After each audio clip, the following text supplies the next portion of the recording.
What's important about anyone that'll be listening to our presentation today is that, honesty, integrity, honor, are the lifelines of anything we can do.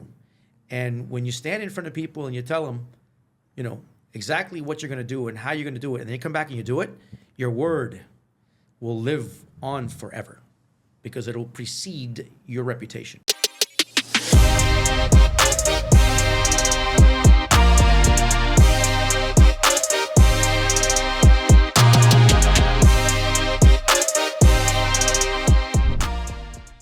Welcome to the Set Apart Podcast. Today we have a special guest. He is actually the president of the AIA, which is the American Institute of Architects. He's also a very good friend of mine and somebody that we've worked together on a few projects. So we're happy to have Angel C Saqui II. He's the principal owner of Saqui Architects. They've been around for a long time.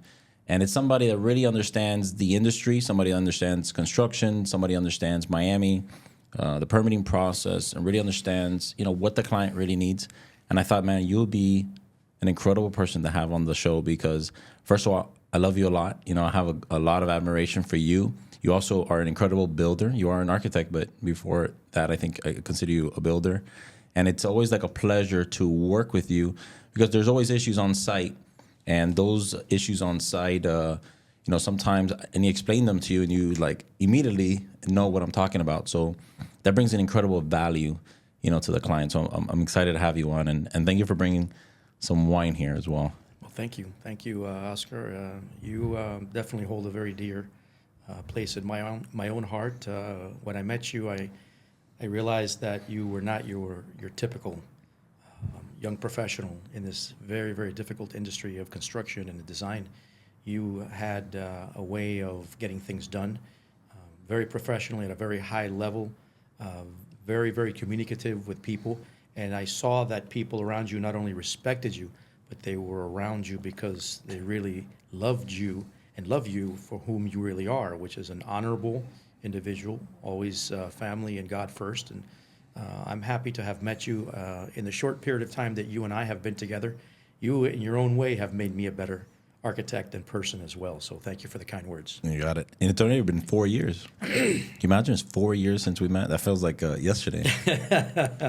I feel like I've known you a lifetime. Yeah, I know. Especially when you walk in and you say, listen, I'm going to apologize right off the bat for everything I'm going to say and do for the next 2 weeks. There was a job that me and Angel were doing, and I think it was more than 2 weeks. I told him, hey, the next 2 months, I apologize in advance because we get so focused and really delivering to the client this project, And sometimes, not that there's collateral damage, but sometimes there's no like time and space for, the chatter. Like a lot of it is just direct. Like we got to do this. And honestly, your team really helped put that together, and you guys obviously came out beautiful. The project, but we've already worked on 2 projects, and both came out, I think, incredible, successful projects. Sensational projects from the very beginning.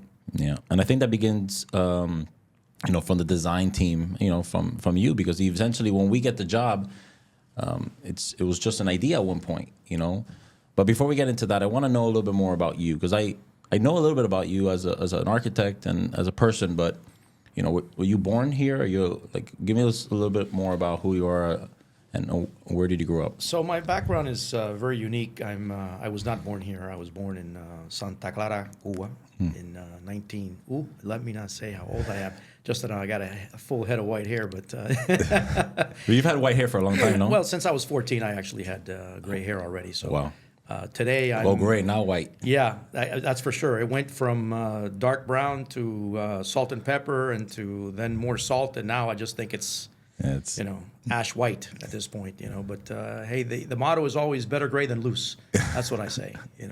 When you're young, you don't know how it's going to turn out, but fortunately, I've got good hair genes in the family. You have beautiful hair. Thank you, bro. I appreciate that. And so far with those last 2 very unique projects, we haven't lost any of it at this point. So hopefully maybe I've surpassed that threshold that hopefully I will continue to have good hair. Fortunately, my folks during the revolution in '59 had already learned how to speak English on the island. My father's also an architect, and my mother's a school teacher.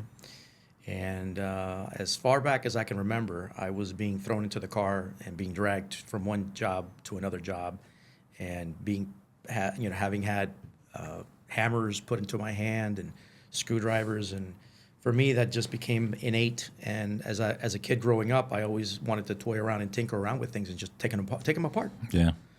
So we left in '67, left through Spain.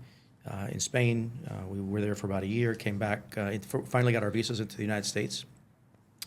How old are you at that point? I was probably about 7 years old. I think 7 years old, because I was already, I had gone through kindergarten over there in Spain, and all I could speak was Spanish at that time. So when they got here, they thought, oh, well, this young, Cuban kid, he's not going to be able to pick up the English.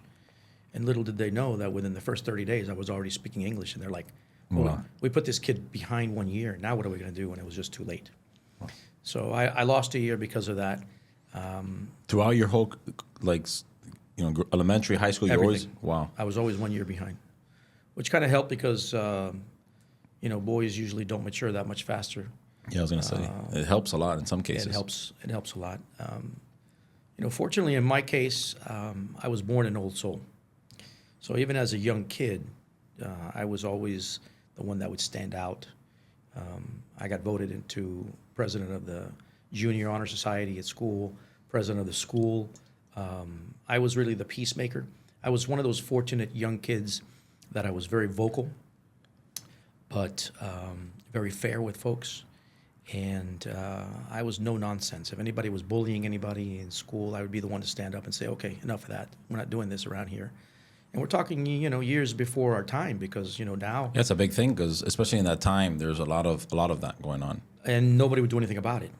So. Was it like a Cuban thing? Because I know my parents went through a lot of that whole, picking on with the American kids and the Cuban kids. And It was because I was probably like 1%, Cuban in my schools. Everybody else was every other cultural group you could think of, but I was the only Cuban kid. But it was mostly a matter of being different.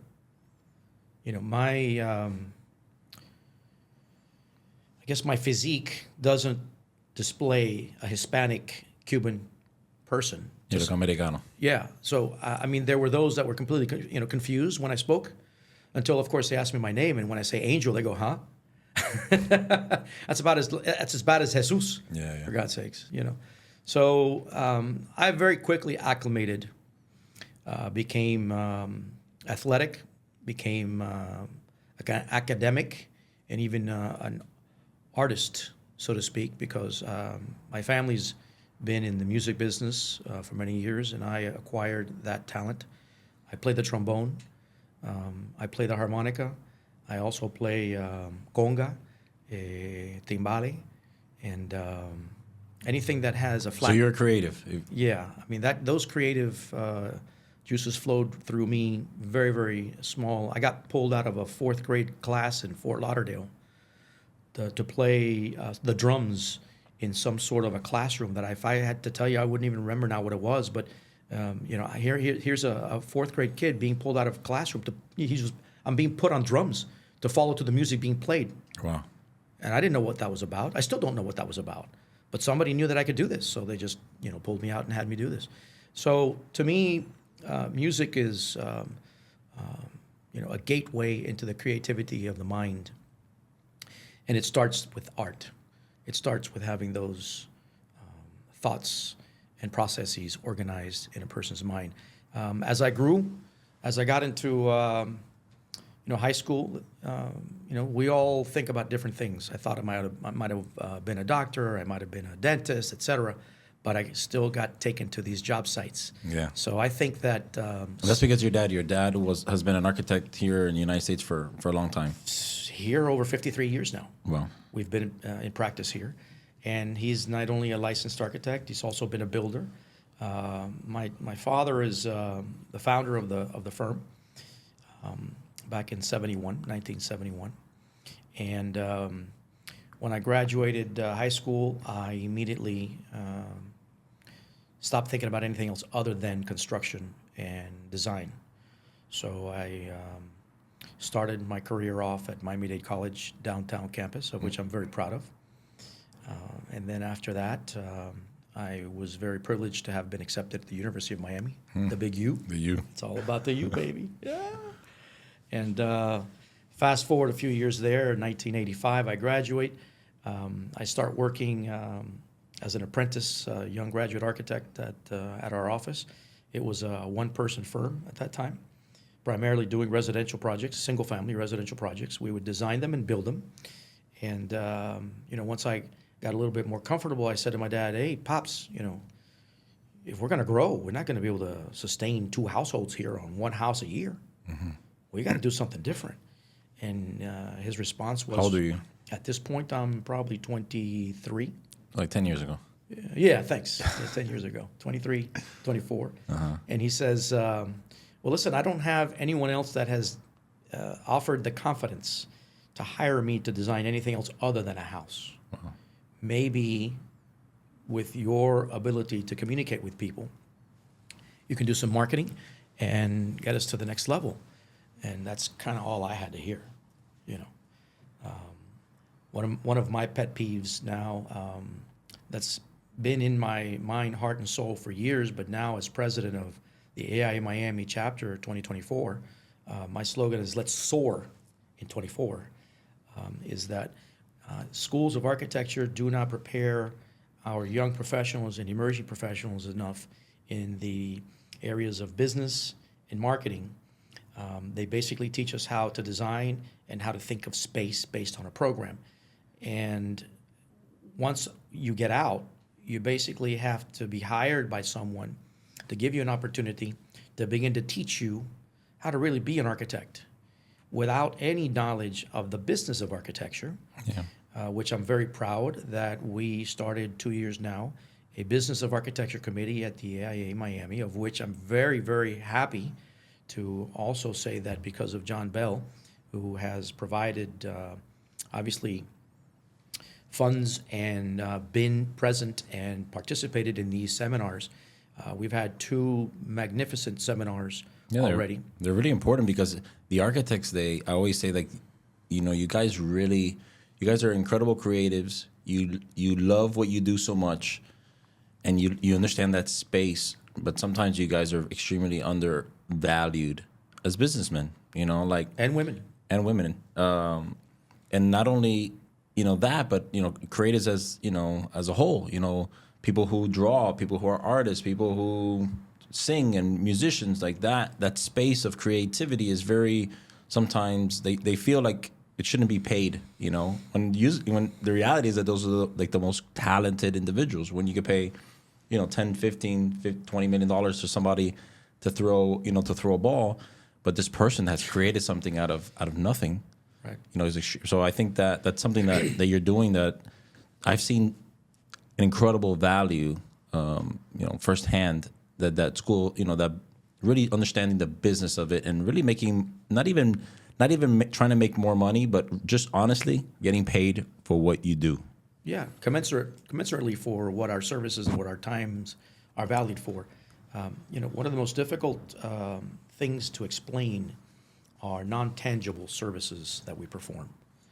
And when you build a building out of brick and mortar, people can actually see the block. They can feel it. They can see the rebars, the reinforced masonry. They can feel and touch what they're actually paying for. When they come to a professional, particularly an architect and even an engineer, all we have to offer is our intellectual property and our design creativity, but it gets transformed into a white piece of paper with ink on it. So when they see a drawing, they don't understand where the value is. And I explain it in a fairly simple manner. I say, listen, when you go and you buy something that needs to be assembled, and you try everything, because of course all of us think that we're incredible assembly people, and we don't want to read the instructions. We don't have time to read the instructions. We take that, we just throw it behind us, and it was, I know how to put this together. And finally, a couple of hours have gone by, and you got half this thing built, and then you got a bunch of parts laying around. We finally get to picking up the instructions and saying, okay, what am I missing? And then you continue to proceed with the assembly of this item, but by the time you're done, you're saying, but this doesn't make any sense. I can't finish putting this together.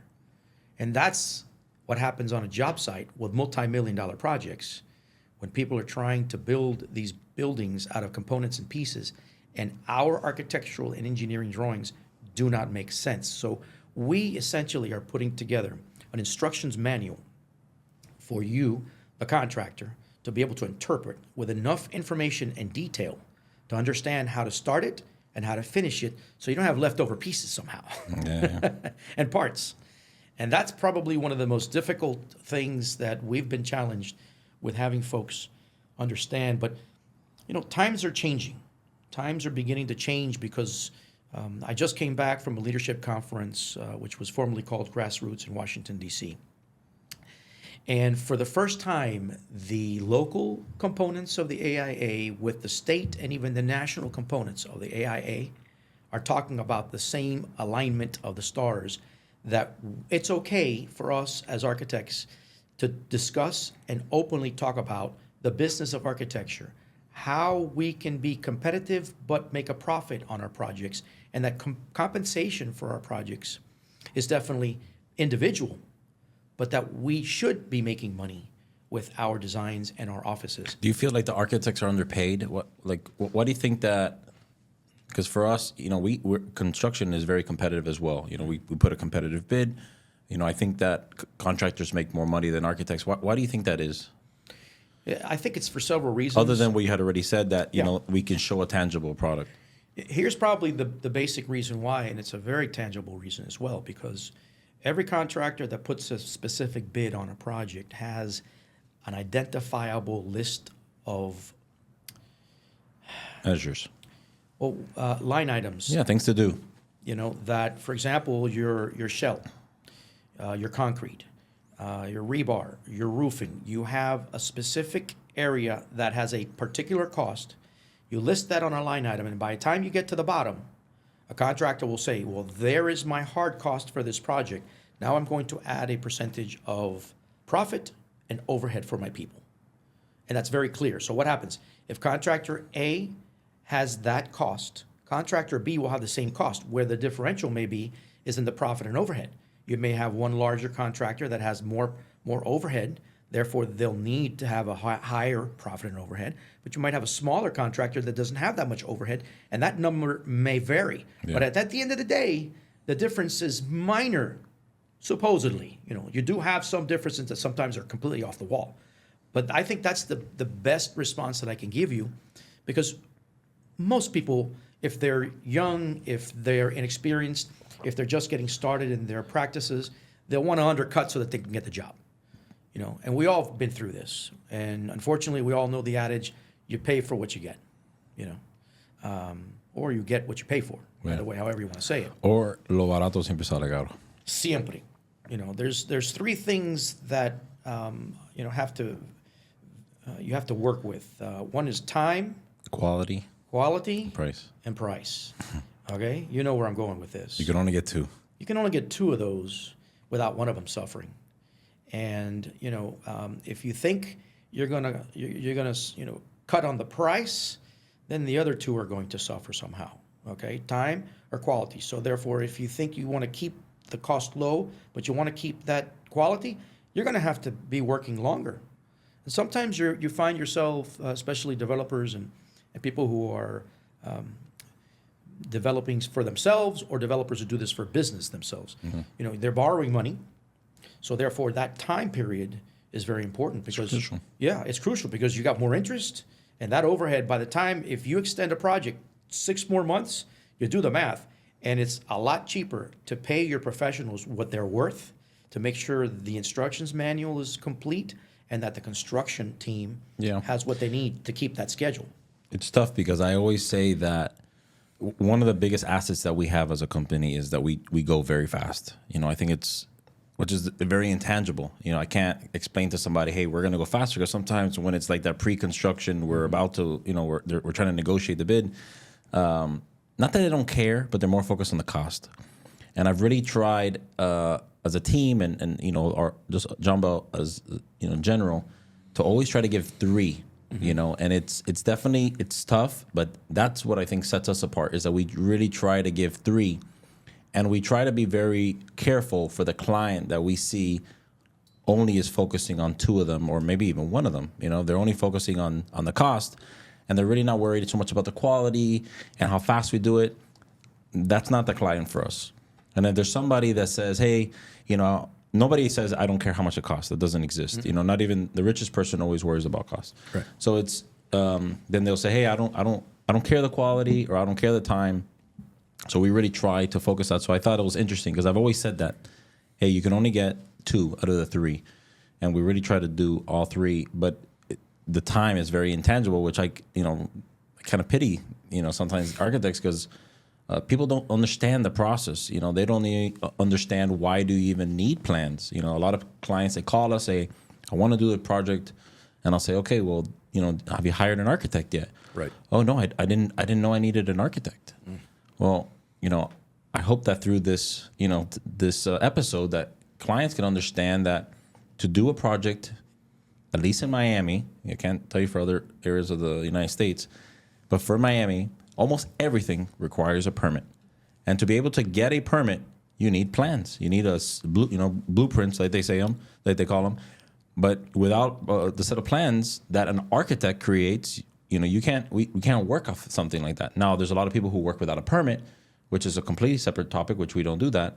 Do you ever encounter that issue that people, they just want you to get the cheapest, drawings just so they can get a permit, that they're not really looking for, Angel Saqui to really be a designer and to really do what you do best? Certainly. I mean, especially in our younger years, people would come to us and say, but, we just want un planito. I mean, it's just, the diminutive of a floor plan. It's just a very small little tiny plan. And I'm like, listen, that word doesn't exist in my vocabulary. Planito is not a small plan, because whether it's a small project or whether it's a large project, you're still going to go through the same processes of how to design a space based on a program. And I tell them all the time, if that's what you're looking for, then I'm not the right person, because I'm just not geared to do this. Yeah. And have you had somebody to mentor you throughout the process? Like, I know your dad, I think, was pretty inspirational in your mentorship. But has there anybody, because what you're saying are things, honestly, I think you learned through experience, but is there anybody that kind of got you and helped you and pushed you to accelerate your knowledge and experience without having to do, all the mistakes on your own? That is a very unique question for me, because since I'm a good listener, I've allowed myself to hear a lot of different people and their experiences, so that I try to avoid making those mistakes firsthand. And I can tell you that when I was going to college for the first couple of years, my wife's grandfather, at that time, probably between, I would say, 87 up until 94 when he passed, was an incredible business person in Cuba. They manufactured brassieres, and he started from nothing. And one of the most important things that he told me was that no matter what profession, or no matter what business, or no matter what anyone engages in to survive and to build a business or a practice, marketing and sales are always going to be a part of it. Because he says, he told you that. And he told me that. And at that time, I must have been about probably 18, 19. And that resonated in my mind forever, still today. His name was Bartolomeu Soler, old-timer, born in the late 1897. Wow. Was born in Catalonia, España. So he was a little old, when he said that to you. Oh, he was 87, 88. Wow. And he's survived still another good 6 years plus minus. Very strong-willed person, clear mind, probably clearer than most people, even, much younger.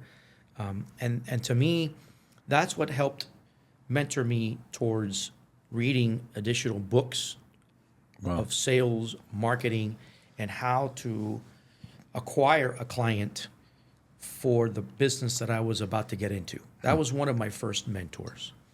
Secondly, Of course, a couple of our professors while we were going to school were a lot more pragmatic than others. And because I was a good listener, I would see how they would do things and ask a lot of questions. And I think that that's, predominantly one of the things that I would urge everyone going into any field is be curious. Be curious about everything and anything that can come to your mind, because that's how you acquire knowledge. And then once I graduated, yes, my father definitely was the main mentor for me. Showed me from the very beginning how to take a set of drawings, create space from nothing based on a program.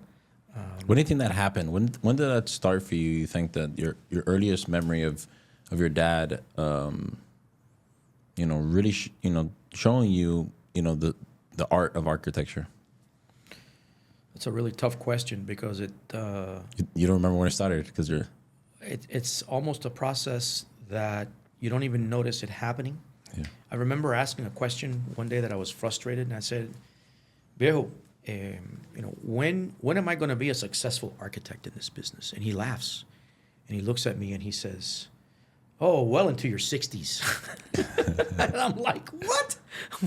What are we doing here? What do you mean wait into my 60s?" And in the end, this is an old person's profession, is what it becomes, because when you graduate, you know very little about what you're doing. You've basically at that time been given a pencil and paper to draw. Today, you're given a keyboard and a laptop, and you know how to do drawings on all these wonderful AutoCADs and Revits and BIM programs. But I've seen it with some of the emerging professionals that are working in my own office. I give them a program. I give them the parameters of where a piece of property is, and I say, "Hey, give me a preliminary. Give me in three to 5 days. Give me a preliminary sketch of how this building should look like." And I see them pulling their hair. Yeah. They can't even start. What do you think that is? It's because Experience? No, I think it's because in the universities, which we're trying to improve, because academia has its place. Anyone that's in academia will tell you that this is not the place for people to be given limitations. They're saying you need to let the mind free flow. You need to let them think outside the boxes, and that's all fine. But you do have to live with some parameters. Life is not about living in a bubble or out in the universe with infinity. Mm-hmm. And I think that's part of our challenge, is to bring academia back to a point where it's also pragmatic without losing that gift of creativity and thinking outside that box. That's probably why your dad said that it's going to be well into your 60s. Absolutely. Because if you asked me like you did, when did that finally happen? When were you able to sit down and finally take a program and develop it all on your own? I don't know. It just happened. It just happened because I remember asking a lot of questions, and I remember saying, "Hey, what do you think about this?" And "Hey, what do you think about that?" And then all of a sudden I knew what the right answers were. Yeah. You just learn. It just Same thing happened to me. flows. I just people say, "When do you start construction?" I said, "I don't know. De niño." I have pictures of me painting when I'm 3-4 years old. Yeah. I'm out there planting, and it's I'm born to do this. This is who I am. I can't imagine me doing anything else. But it also has to do with, with my dad. And mentors. I had a couple of mentors that really, without them, I wouldn't have been here. Because my dad, he played his role in doing what he could, but he at the end of the day, he wasn't in construction. Right. I learned my love for construction through my dad, but I learned the business of construction through other people. Sure. And in the skill of construction, because that academia plays a big role. Like FIU has played an enormous role in my my development. We're gonna have the chair of the FIU School of Construction Management here in a couple episodes, and he's somebody that I really, really admire and I really look up to, and as a mentor, because when Oscar was just wanted to build a bunch of things, it's people like that really brought us together and say there's everything has order, and this is not like the wild west. One of the things that they're really, and I talk down about it a lot, and so I'm gonna be sensitive to it because I know your heart and I know who you are, and I know. But in this town, a lot of parents have handed down companies to their kids. I don't come from that. I'm like the complete opposite. We started John Bell from nothing. It was me and my wife. We had $2,000 at the bank. We had no work. We had no license. We didn't even have a name. We just had a passion for construction. We had a heart to do it. We had a calling to do it. So we did it, and it just started, from nothing. There's no John, there's no Bell, there's no John Bell. It's just, it's a made-up name. You, like you said, you grew up in that world with your dad. It may have started in that conversation that you were saying where he said, hey, mete la mano, that's what you want to do.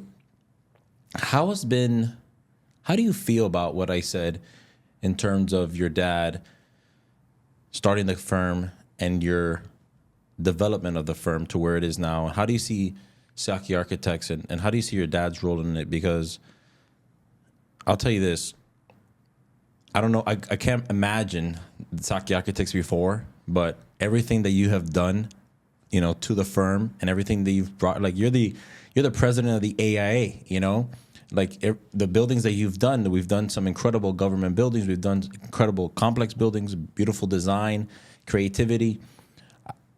I think that you still would have done that if it wasn't for your dad's firm. I think that you still would have gone into the school of architecture. You would have gone into architecture and been successful. Do you feel the same way? How do you feel about that?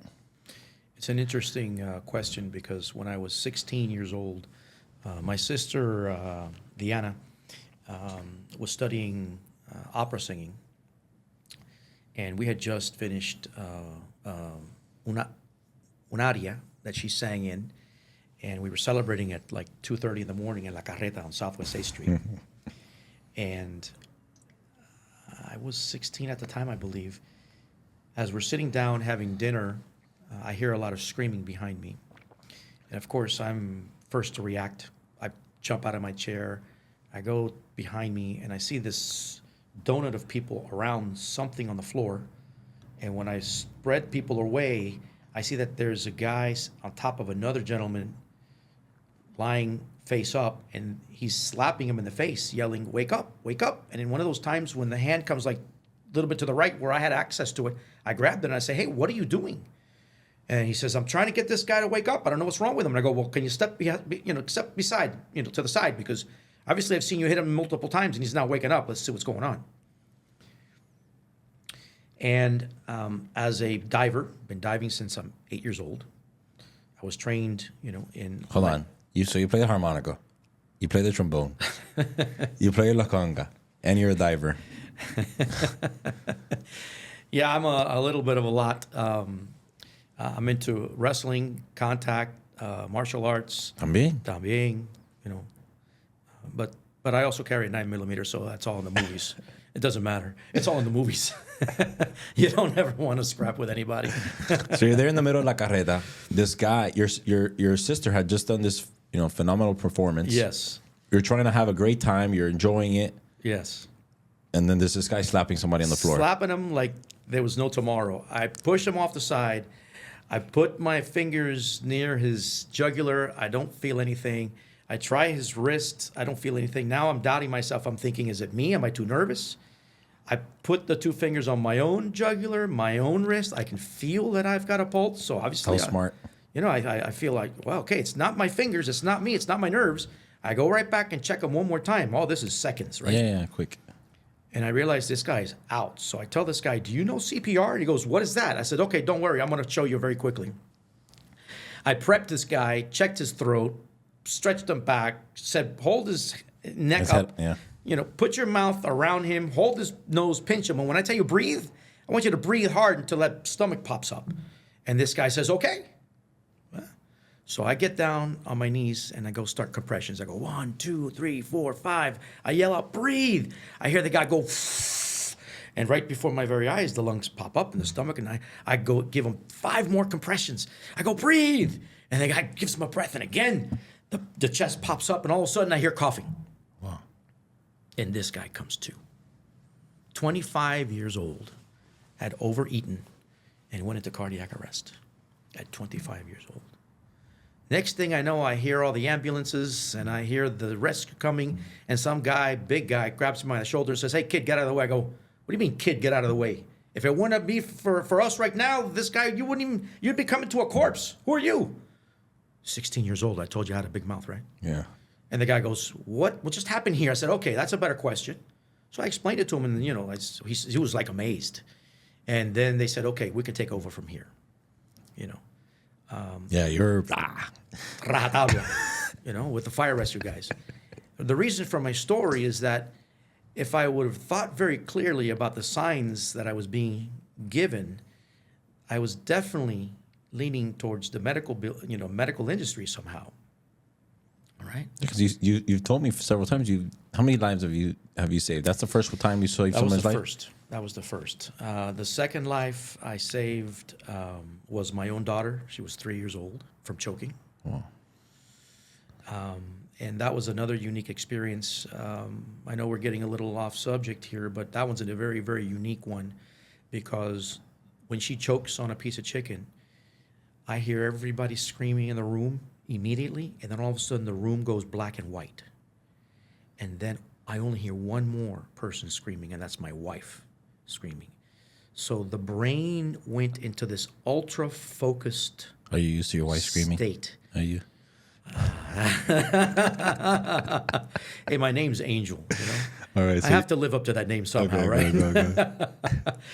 So what I did was I immediately kicked into gear. And I saved her life, I too. saved her. I pulled her over my arm. I pulled her like if she was hanging from a swinging bar upside down. I smacked her twice. Wow. Nothing happened in the back. I hit her 2 more times, and all of a sudden I hear crying, and I see the chicken pop out of her mouth, and I knew if she's. How did you feel at that point? I was. Did you cry? No, I was relieved. Yeah.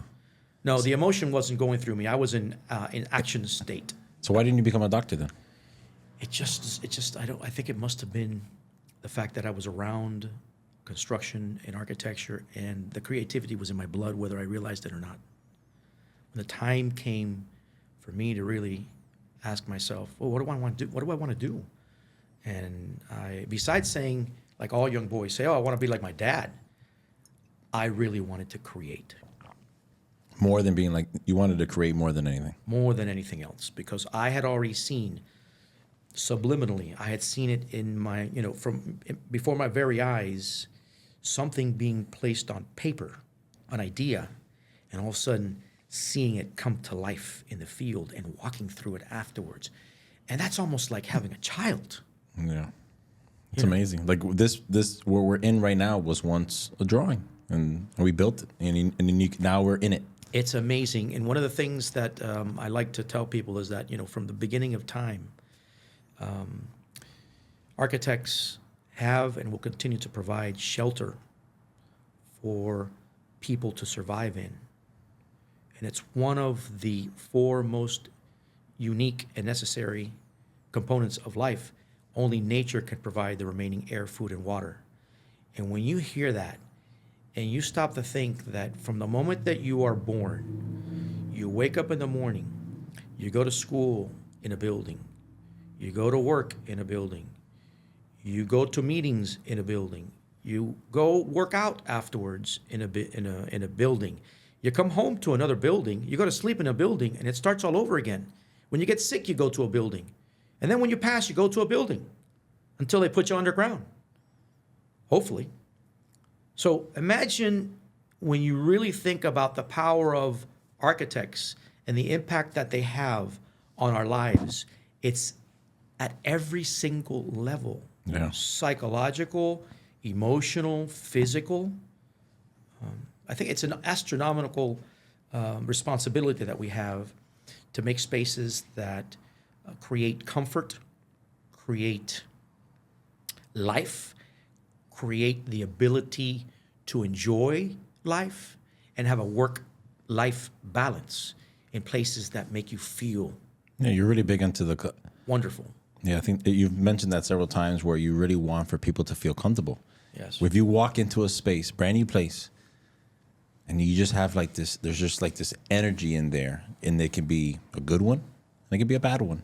And if it's a bad one, more than likely your architect, that designer created something that just wasn't welcoming, wasn't very inviting. You almost want to walk into a space and not even notice that you're in it, Yes.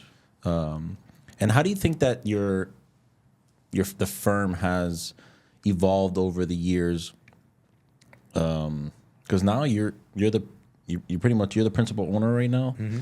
How do you think that you've taken, the firm to something that was just, a residential firm, back in the day where you used to build your own, to now being, doing government projects, doing very complicated commercial projects, even very high-end residential projects. How do you think that your firm has developed, and how do you feel your firm is right now? As I had mentioned to you earlier, when I joined Saqui Architects, again, we were a sole proprietor firm. My dad was the only person working. And when we had that very difficult conversation of how to get to the next level, it was very clear that it wasn't going to be anyone else other than me to be able to make this happen. It's difficult for me to talk about that in the 1970s here in Miami, because my dad had an accent that was frowned upon, and that was no other way of saying it but discriminated against. So there were far better orators and people that sounded better, and although they may have not been better architects and better folks to process programs and design buildings, they were selected again because of what we had said earlier: marketing and sales. Yeah. And the appearance The and perception. Yeah, we're connected, aligned. It's like we talk a lot. That's right. That's right. Well, we have similar thoughts. Do you think your dad is proud of you and what you've done? I hear it from others except for him, and I'm okay. I mean, I'd rather hear it right from him. Like I tell my own kids how proud I am every day of them, because I know what it is to have that void, and sometimes we just have to bear, what history brings to us. They may have also come from a time where their own parents never had those sorts of conversations because times were harder. When you think about some of the histories around the world, back in the Roman times, I mean, you had to fight to survive for food. Yeah, weak times make weak men. Absolutely. So, the fact that he doesn't say it, I can only imagine he does because I hear it from other folks. And that's okay. So I knew right off the bat that it was going to be on my shoulders and my obligation for all of us, and including my family, because I really feel that the growth has been for the entire growth of our own family, and to make a better life for my two kids and my wife as well, and even for them, because I'm the one that, because of marketing and because of my ability to speak and communicate. And it's not salesy. It's just you being able to articulate and express, Yes. and allow the client to understand what you had said at the beginning, where sometimes there's not that tangible, physical thing that you can really show them, but explain to them. That I think that's something that you really do well. Is you really explain well the process. Something that I've doing better, throughout my career, is trying to, calm down and Patience. and have patience and explain to the client, this is why this is happening. This is this process, and I think that you do that really well. And I'm very proud of you for whatever that means to you. How do you feel about your designs? Because how do you feel about the cookie cutter stuff? Are you not okay with that? Are you okay with it? Because the two projects that we've done, you're very into design and the comfort and really trying to make the job look, nice. Is that important to you? Because it's also a business, Right. So you can't get kind of stuck in the minutia sometimes, because at the end of the day, you need to Move on. move on. I'm going to come back to that for a second. I wanted to share a quick story, which I thought was a great opportunity to describe, how you really make a difference and an impact. And it doesn't have to be in the normal protocol manner. We were selected for a short list. My father had never been shortlisted to present anything at the government level. And here I am in 1988. At this point, I'm probably 27 years old. I'm -2 years old. Yeah, minus 2 years old. Thank you. Makes me feel fantastic. But I had just gotten the news that I had passed my boards at 27, and I couldn't have been happier. I was on top of the world. And then we get a letter in the mail saying that we had been shortlisted for a 4-year contract for Miami-Dade Housing Authority. Wow. And it just so happens that 3 days before that, my parents had left to Europe on a vacation for 3 weeks. I already know where this is going. And I call my dad over there and I go, "You're never going to believe this." And I tell him what's happening, and he starts cracking up. He goes, "It's Murphy's Law. It's bound to happen." And I say to him, "Well, what are we going to do?" And he just laughs again, and he says, "I'm not going to do anything. It's what you're going to do." Wow. And I go, "We don't have any boards. We don't have anything prepared. I mean, what? I have nothing to show these people." He says, "You just go in there, you tell them who you are, you tell them what you can do for them, and let it roll." And those blue eyes. And those blue eyes, let me tell you something. I got some friends that call me Blue Eyes. That's a different story, but that's for another show. That's a story for another show. I was looking at your blue eyes right now. I said, "That's it. That's all you need." You know what? You said something earlier that just comes out. I stood there in front of a panel of 10 folks with nothing in my hands, but I poured the truth and the honesty and the process of how we were going to take on their projects. And at the end of that presentation, the next day, I got called and said, "You're hired." I was getting worried. I didn't know where this conversation was going. And, what's important about anyone that'll be listening to our presentation today is that, honesty, integrity, honor, are the lifelines of anything we can do.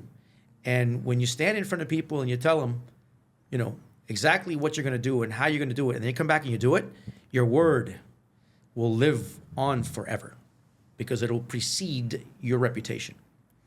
So I got to tell you that's one of the most proudest moments that I've had. And then shortly after that, they extended our contract for 2 more years. And then we got hired by Miami-Dade Aviation Department for another lengthy contract. And, this is what finally led us through these miscellaneous contracts to be able to do multiple projects, including very complicated police stations. Wow. That we were able to tackle. I didn't know that. Yeah, and it just became that made the connection to our public sector work. So that's something that was my next thing that I wanted to talk to you about was, and I'm gonna answer for you, is what makes your design special is that your designs are multifaceted. You're able to really understand the client, really understand their need, what they want to do. You create a program, and you incorporate it. And I think a lot of architects really miss that. There's a lot of architects that. And we also want to be the contractor that is not that guy. We don't want to be, they can only build restaurants. They can only do municipal work or government work. Mm-hmm. They can only do this. We really pride ourselves on being builders and understanding the client's needs so that, we can really be, honestly, in a position where we have different avenues of work. Naturally. Because we don't have any repeat clients. It's something that's really a big struggle for us is that, you go to Starbucks and you like your coffee and you're going to continue to go. You have a restaurant, you're going to go there maybe every couple months. Same car, like I like I have a Lincoln. Hey, the next one I'm going to go to Lincoln, and you have repeat clients. Here, it's very rare that we have a repeat client. So you're essentially dating, engaging, marrying, having kids in, that 2-year, 3-year span. And then that's it. They just become your friend and family and on to the next one. And hopefully in the next time we get to them. So I think that's something that, based on what we've talked about in our, all the conversations that we've had, sometimes, late into the night is that being able to understand different types of projects and different types of needs that our clients have. And that's something that I think really makes me and you really set apart. The key is listening. I tell people that we have been trained as architects to design space. It can be any kind of space. And I think that's what allows us, as you say, to be set apart, because when someone comes to us to design a restaurant, we put our restaurant hat on and we listen to their program, we listen to their needs and wants, and then we use that experience to create an incredible space for them for that restaurant. Okay? When someone comes in and asks us to design a wellness center, which is what we were asked to do and how you and I met, I listened to the library folks. I listened to their program, their needs and wants. They wanted a very unique building, however, that fit within the vernacular of that whole complex. There was a larger library on one side, there was a park behind it, there was a fire station on the side, and this lot was full of 300-foot royal palms, which I'll never forget that day that you and your team were out there climbing these trees, wrapping ropes around them, cutting them down and pulling them down like you were in the middle of Yosemite Park. That is a vision that will never leave my mind. That's the first time that we really... What did you think about that? I thought you guys were off your rocker. How do you feel about us now? Oh, I think you guys are still off your rocker. I would have had high equipment buckets. I would have had, people strapped with all kinds of, what do you call those? Harnesses? Harnesses, You guys had tres o cuatro guajiro out there, Sometimes that's all you need. Man, climbing these trees, tying the rope, sliding right back down. The saws were cutting up into triangular cuts so that this thing, you guys, forward. Everybody, see guys running scattered. How was that project? How was your experience with us on that project? That project was a fantastic project. It was a fantastic project because it was a unique project at all levels, and the fact that we met and that we immediately clicked, because did we click? Because I know me and you got in a little. When you finally realized that I wasn't all that bad, when I was standing up there watching you guys pour concrete on this cantilevered ledge, and you were talking to your three guys down there, and I was the only one watching the pour. And the conduit came loose. And one of your guys stepped on this conduit to a box that was going to be completely immersed in this slab that was going to require you to come out with a chipping hammer and put it. And then I took a picture of it and I texted it to you. And I looked at your reaction and I see you get the buzz and you looked at it and you look up and go, and you're looking at me like, oh shit, yeah, something's wrong. And then when I came down that day, you thanked me profusely and you said, you know what? The fact that you told me this has really spoken volumes of the kind of person that you are, because you could have just very easily left it alone. Yeah. And it would have been your problem to fix afterwards. No, I was really, at the beginning, my biggest problem is that I feel that job is my job. That within that fence, I own it. I don't care if the government owns it or our clients own it. At the end of the day, what happens within that fence while we're building it is my responsibility. It's our responsibility as the contractor. And I like to really make sure that we run the job. My first boss, he told me, I'll never forget, it was like my second or third boss, but it was my real first mentor in the construction industry. And he told me, hey, in this big redneck voice, he said, this is our job and nobody is going to run this job other than me and you. Think about it, I'm 20 years old. I'm an intern. Here's this 65-year-old Texan, bow-legged. And I still believe that, because that job to me is like a person. That job to me is like my wife. It's somebody that needs love. It's somebody that needs to be cared for, somebody that needs to be constantly attended to. You can't just leave that job, no, it wants that. It requires that. It needs that. And on top of that, you're being paid to do it. Yeah. And I remember you coming from the gate and you being also very similar in that mindset where this is my job, It's my responsibility to make sure it all goes well. And I remember, arguing with you and fighting with you, sending, our concrete trucks back, and it's incredible. My closest relationships kid you not, are with people that I have really, really clashed with at the beginning, because we're essentially the same people. Exactly. You know, there's a good friend of mine, and we've been wanting to bring him on the show. He just hasn't come on. Man, we really thought like if it wasn't a piñazo de milagro. And look, I love him because it's somebody that we really share the same, the same things together. And Like minds think alike. Yeah. Really, minds also think alike. I never thought of it that way. I knew you were protecting your job, and I knew that I had a job to do, and it was both our obligations. What a great job, though. It was a fabulous job. It was a tough time. We went into COVID. Yes. With the COVID, and it was for Miami-Dade County, and it was a challenging job. It wasn't a very big job, very challenging job, and that's where I realized that you were like an architect of the people, because there's a lot of times that we're in those spaces. We're having issues, no drawings are perfect. Right. And it's impossible. It's physically impossible to portray everything that the job is going to be and look like, two-dimensional on a sheet of paper. Yeah. It does, so it's something that it's probably one of my favorite jobs, I think, that I've ever done, because it was one of the toughest times of our company, because we were going through COVID. Nobody knew what COVID was about. Price escalation was to the roof, so we're fighting the financial aspect. It was just a tough job, but I met incredible people on the job. We had the director of the library, the assistant director of the library, right.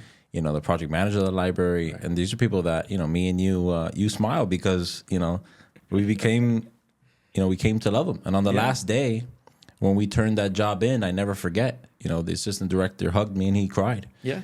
Because the CO you gave him. Yeah, I gave him the certificate of occupancy, and he cried. And that's that moment of him crying and me giving him the certificate of occupancy, finishing his job, is exactly why I do what I do. Yeah. I don't do the job for money. I don't do the job for nothing, other than really trying to make that client feel something that they never thought that they were going to feel. Because I remember, 2 years before, a year and a half, when we're trying to negotiate, they couldn't see that. They couldn't feel that emotion. Yeah. And I wish that I can bottle up that emotion and then share it with other clients that I'm trying to, get the job. Because if they knew that emotion and they knew what it felt to have all that, like, peace of mind hiring, us as a contractor, I think that we would be so big and we would have so much work. But, it just doesn't work like that. So we hope that through this podcast, we can be able to share to the client the things that we love, the things that we care about, and really who we are, so that people can really understand that we're just people who really love the best interests of them, people who really want to do a great job, provide a good price, great quality, great service, and fortunately, with people like yourself, we've been able to do that, and we've also gotten a lot better. So I'm very grateful to have you here and in my life and on the show. So I really thank you, and I think we should cheers to that, to be honest with you. Thank you. That's very kind and beautiful words, and I think it's the jokes that really did it, though. That's what really brought us together during those. The jokes is for another day. Well, this is a Set Apart podcast. Today has been an incredible show, and I hope that you learned something about architecture, that being creative, the ability to really sit back and say, you know what, I love this. I want to do this. I don't do this for the money. I do it because I know that I have been created to do this, and it's something that is in me. You might have something in you that you may not want to do, or maybe you want to do it, but you just don't know how you want to do it. So, like Angel says, sometimes you just got to get it done, hit it and not look back. So stay tuned for more episodes, and thank you for joining.